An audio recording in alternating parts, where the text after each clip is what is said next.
Olá, meu nome é Natália Rosa. Seja muito bem-vindo ao canal Praticamente Inofensiva. Primeiramente, desculpa por não estar postando tantos vídeos quanto antes. Eu entrei numa série de entregas muito rigorosa na minha agência e, infelizmente, eu realmente não tive tempo de me dedicar aos vídeos. Eu não queria fazer uma coisa mal feita. Mas, então, essa semana eu voltei a ter um pouco de tempo livre para ler meus livros, para curtir o meu tempo comigo e também para gravar vídeos para vocês. Antes de começar o vídeo, não esquece de deixar aquele like, se inscrever no canal se você não for inscrito e ativar o sininho para não perder nenhuma novidade.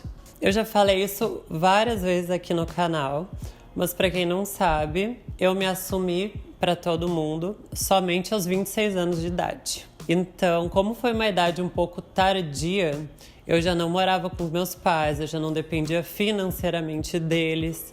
Então, alguns medos que as meninas trans têm em geral, quando vão contar para seus pais, eu não tive quando fui contar para os meus. Porque independente da aprovação deles ou não, eu sabia que eu teria minha fonte de renda, meu apartamento e tudo mais. Então, tudo começou em certo dia que eu estava naquela fase pavorosa que é antes da transição, que tu não aguenta mais viver naquele corpo, tu não aguenta mais viver como uma mentira, né? Como um personagem que não é quem tu é de verdade. E eu tava sofrendo muito nesse tempo, eu chorava muito, eu tava muito abalada, eu não sabia o que fazer.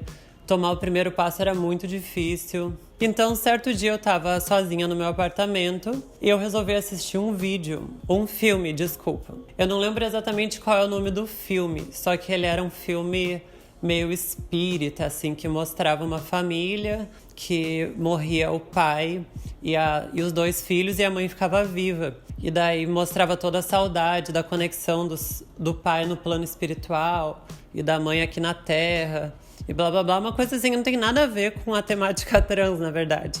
Só que isso me fez pensar, assim, pô, será que meus pais um dia iam morrer sem saber quem eu sou de verdade? E não sei, foi uma coisa assim, eu tô só contando o que aconteceu, mas se eu for explicar como que esse filme ativou a minha necessidade de contar quem eu realmente era pros meus pais, eu não sei exatamente, foi uma coisa assim que mexeu comigo. Então, como é que foi a abordagem? Isso era à noite de um dia de semana. E assim, o meu melhor amigo de infância, na verdade, ele não é melhor amigo. Por acaso, ele também se assumiu como uma mulher trans lésbica. Então, é ela, minha melhor amiga de infância. E ela era o maior referencial que eu teria para falar sobre isso com os meus pais. Então, eu liguei para minha mãe nesse mesmo dia, quando eu tive essa vontade de contar, que eu senti que eu precisava esclarecer as coisas antes que fosse tarde demais. Aí eu liguei pra ela e falei, olha só, eu tenho que te contar uma coisa, pra minha mãe, né, que eu liguei pra ela. Dela, o quê? Me conta. Aí eu falei, eu acho que eu sou que nem a fulana, que a fulana, no caso, é essa minha amiga da infância, que também é trans. Aí deu um silêncio, porque foi muito do nada. Foi completamente do nada e eu nunca dei nenhum pretexto, então deve ter parecido pra ela uma coisa muito aleatória. Mas pra mim não foi tanto, né, porque é a história da minha vida. E daí a primeira coisa que ela falou foi, mas isso não combina contigo. E eu meio que, sei lá, fiquei sem resposta, não tinha muito o que falar sobre isso, né? Daí eu falei pra ela, tá, beleza, amanhã eu vou ir no teu apartamento e a gente conversa, eu te explico tudo direitinho. Então é isso, eu não sei como eu dormi essa noite, eu devia estar extremamente mega hiper nervosa, mas eu realmente não lembro, eu só lembro de ter feito esse telefonema. Aí no dia seguinte eu fui lá. E não foi muito legal da parte deles, assim, o jeito que eles me receberam.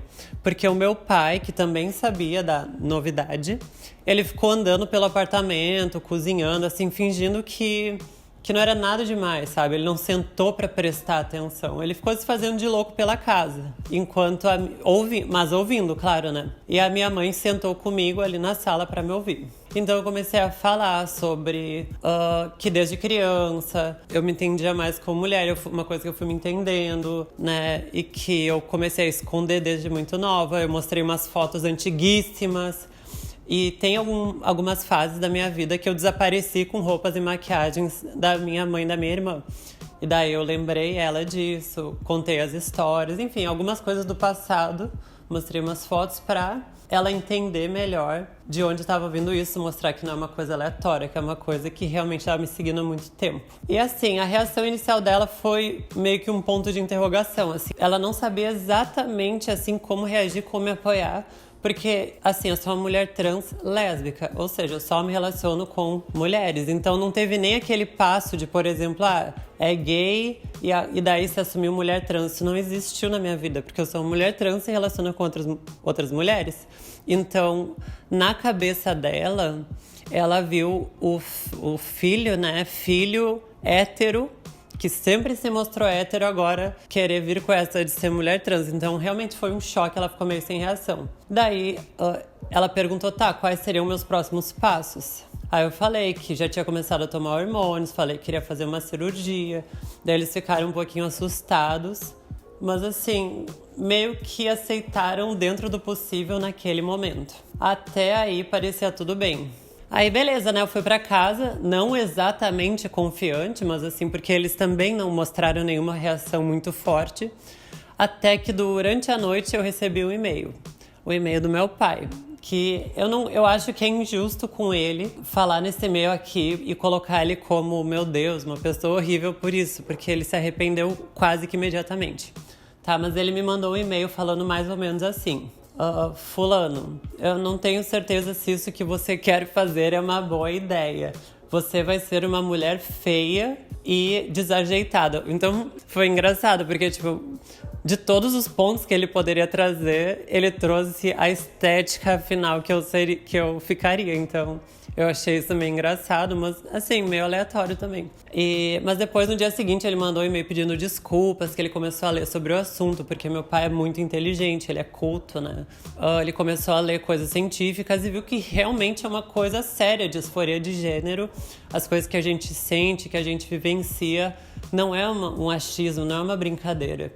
É realmente uma condição que pra mim é até biológica, porque eu acho que a nossa transexualidade está no cérebro. Então, a partir daí, eles começaram a ter um momento de aceitação, assim, eu não diria forçada, tá? Mas eu diria que eles estavam se esforçando para aceitar essa questão.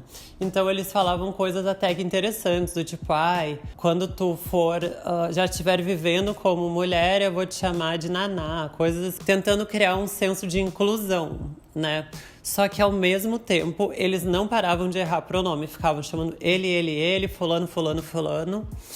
E chegou um ponto que isso começou a doer tanto que eu precisei me afastar deles, porque mesmo pedindo incessantemente para eles se esforçarem para me tratar no feminino e coisa assim, eles mostraram que era difícil demais para eles, né? E a gente sabe que por mais que seja difícil, se tu sabe que tu tá machucando intensamente outra pessoa, tu vai se esforçar para que isso não aconteça, mas eles não fizeram esse esforço naquele momento. Óbvio que eu compreendo a posição deles. Eu acho que era difícil para eles, devia ser uma coisa que doía, então eles realmente tiveram um tempo e um processo. A minha mãe, inclusive, ela chegou a viver uma espécie de luto pelo fulano que não existia, né? E teve um episódio que me marcou muito, que foi no ano novo, não lembro de que ano para que ano, só que era bem no começo da minha transição, que ela foi ligar pra me dar ano novo, mas ela não conseguiu, ela começou a chorar e desligou na minha cara, assim, alguns segundos antes da virada do ano. Então isso me marcou muito, né, porque eu lembro que, sei lá, eu me senti muito sozinha naquele momento, que eu percebi, eu realmente não tenho ninguém que eu possa me abrir de verdade. Mas, enfim, então foi uma coisa muito meio termo, assim, eles queriam ajudar, mas ao mesmo tempo não estavam 100% dispostos a isso. Mas essas coisas que eu tô contando fazem muito tempo. E hoje em dia as coisas são completamente diferentes. Meu pai e minha mãe me aceitam completamente, eles são super legais. Essa história de errar pronome não existe há muito tempo. Eu acho que a gente já se entendeu em quase 100% dos pontos que envolvem a minha pessoa. Eu ainda não sei exatamente até que ponto eles ainda têm um apego com aquela pessoa que não existe, né? Que é a pessoa do passado. Mas eu acho que no geral tá tudo bem. Inclusive a cirurgia plástica que eu fiz, eu tive apoio financeiro deles. E eu acho que essa é a maior prova, né, de como realmente a intenção verdadeira deles era ficar do meu lado e era me ajudar. Então é isso. Um beijão pra ti, pai e mãe. Eu amo muito vocês. E eu acho que vocês foram o melhor possível dentro do que é realmente possível de ser feito na situação que eu coloquei vocês. Então é isso, pessoal. Se vocês gostaram desse vídeo, não esquece de deixar seu like. Não esquece de deixar um comentário contando o que você achou dessa história.